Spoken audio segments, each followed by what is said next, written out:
Na verdade, não é isso. Oi, irmãs, tudo bem? Sejam bem-vindas. Hoje eu gostaria de compartilhar uma mensagem com vocês, do qual Deus tem colocado no meu coração já faz um tempo. E isso tem a ver até com alguns vídeos já que eu trouxe aqui no canal, que é sobre a nossa boca, né? Sobre o que tem saído da nossa boca.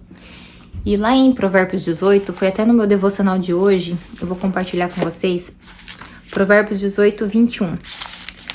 Diz assim a palavra do Senhor: a língua tem poder sobre a vida e sobre a morte. Os que gostam de usá-la comerão do seu fruto.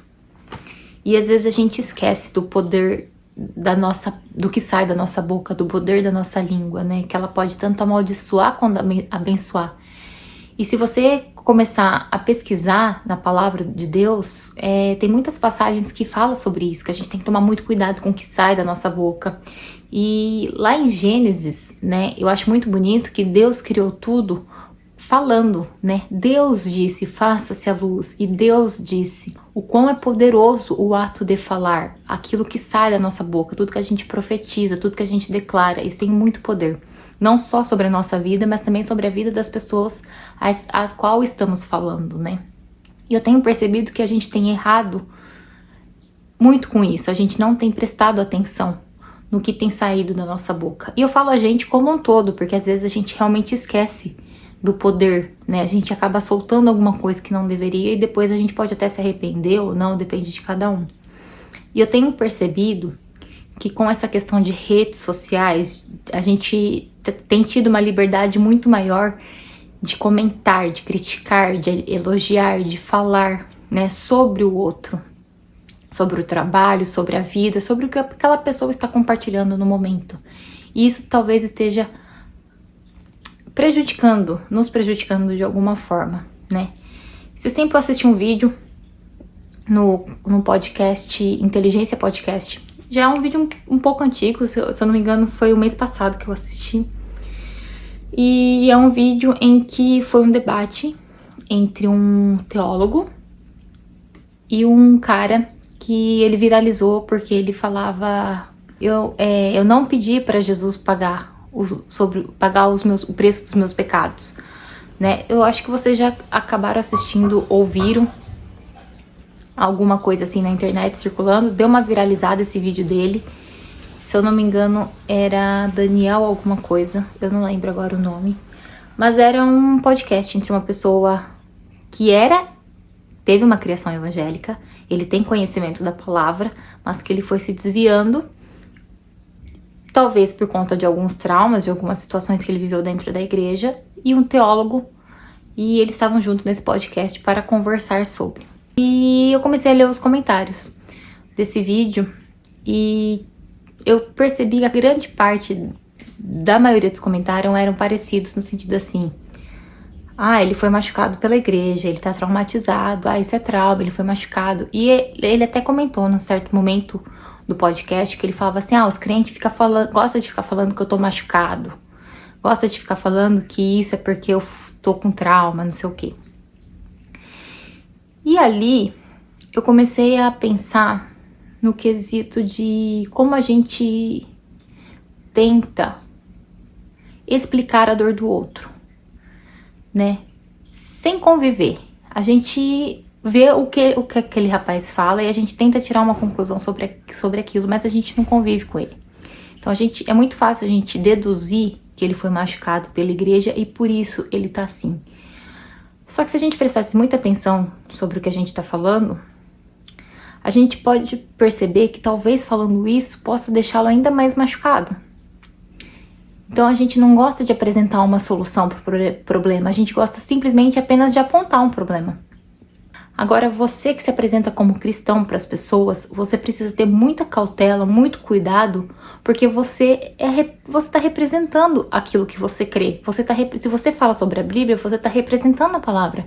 Se você fala que vive com Jesus, então você está representando uma pessoa que vive com Jesus. O que você tem representado? O que você tem apresentado para as pessoas?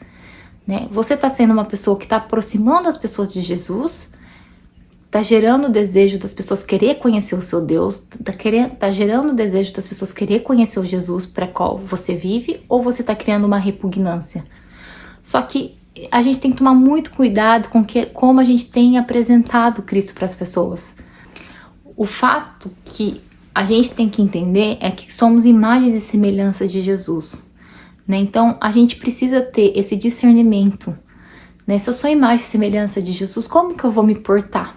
Como que eu vou falar com o outro? Eu tenho aprendido muito a tentar controlar a minha ira, porque eu sempre fui uma pessoa, eu era uma pessoa muito impaciente, muito intolerante com as pessoas. Eu sou uma pessoa muito agitada, então, tipo, se as pessoas não me acompanhavam, isso gerava em mim um estresse, uma ira muito grande. Deus tem me tratado isso, porque eu creio que é algo que ainda não foi tratado, né? E nós temos inúmeras imperfeições, inúmeras circunstâncias que Deus irá nos tratar para buscarmos viver uma vida com santidade.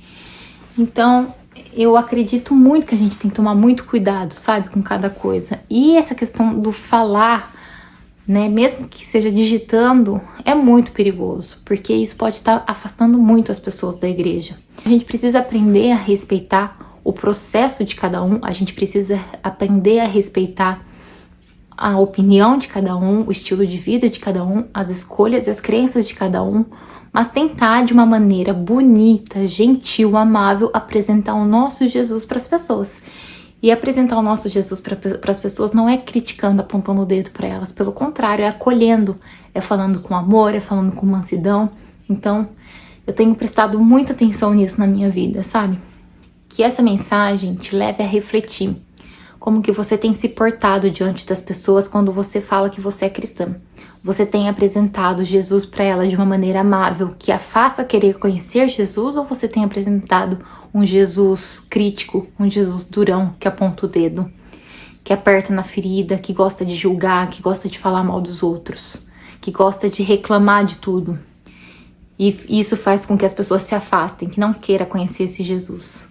Então lembre-se que como cristãos, nós temos sim esse peso de carregarmos, de sermos cobrados, de estarmos sempre sendo observados, né? Porque infelizmente as pessoas realmente parece que nos observam com uma lente maior, tentando buscar em nós uma imperfeição, um defeito, um ato errado, para que fale assim, ih, ela é crente, mas tá fazendo isso? Mas isso, gente, não pode nos atingir, porque isso é a gente com Deus, mas também a gente não pode fazer isso com as outras pessoas. Não faça para os outros o que você não quer que faça para você. Então isso é muito, se alguém faz isso com você, perdoa, ignora isso, é você e Deus. Mas também não faça isso com as outras pessoas. Ai, olha aquele pastor, porque aquele pastor tá falando isso, ai, porque ele tá, aquela igreja lá tá roubando, não sei o que. Cara, é Deus e ele. A gente não tem que ficar falando da vida das pessoas. A gente não tem que ficar apontando os dedos pros erros das pessoas. Deus vai tratar as pessoas. É Deus e ela, mais ninguém. Não seja essa pessoa que afaste as pessoas de Jesus. Pelo contrário, busquemos sempre sermos pessoas que apresentem um Jesus que todos queiram conhecer, né? Através de testemunhos, através da nossa conduta, através do nosso coração, da nossa generosidade, da nossa alegria de viver, independente das circunstâncias, que tenhamos a alegria de viver, com o brilho dos nossos olhos, com um jeito manso, amável e humilde, e buscar sermos cada vez mais parecidos com Jesus, né? Ter esse pensamento de, Jesus faria isso? Como Jesus se portaria nessa situação? Aí eu creio que sim, e buscando intimidade, buscando conselho, sabedoria com o Espírito Santo, termos capacidade de aproximar ainda mais as pessoas que não conhecem Jesus dele, para que mais pessoas sejam salvas, para que mais pessoas conheçam a verdade, porque só a verdade nos liberta, só a verdade as libertará. Amém? Bom, essa é a mensagem do dia que eu queria compartilhar com vocês, que essa palavra chegue no coração de quem deverá chegar, que seja uma mensagem, uma forma do Espírito Santo falar com quem ele quer falar. Amém? Que sua vida seja cheia de bênçãos, cheia de verdades, que a verdade nos liberte e que você busque ser uma pessoa que apresente Jesus de uma maneira que todos queiram conhecer. Um beijo, vejo vocês na próxima semana. Não se esqueçam de se inscrever, de curtir o canal, de comentar aqui e de compartilhar esse vídeo com alguém, tá bom? Beijo, tchau!